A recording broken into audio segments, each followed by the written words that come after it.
అది అయిన తర్వాత వనరులు అంటే ఏంటి అని రాజు వాళ్ళ అమ్మని అడిగాడు.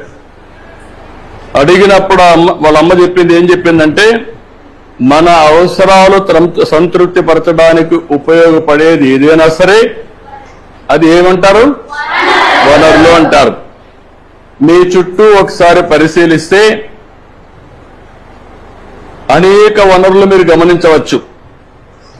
తాగేదానికి ఏం కావాలంటాం? తాగినప్పుడు దాహం వేసింది ఏం చేస్తారు మీరు? వాటర్ తాగుతారు. తాగినప్పుడు దాన్ని ఏమంటారు? అదే సమయంలో మీ పాఠశాల అయిపోయింది, ఇంటికి పోవాలి. దేంట్లో పోతారు మీరు? బస్సులో పోతారు. దాన్ని ఏమంటాం? వనరులు అంటాం. అదే సమయంలో మీరు చదివే పాఠ్యపుస్తకాలు, దాన్ని ఏమంటారు? ఎందుకు వనరు అంటున్నారు? ఉపయోగపడుతుంది కాబట్టి.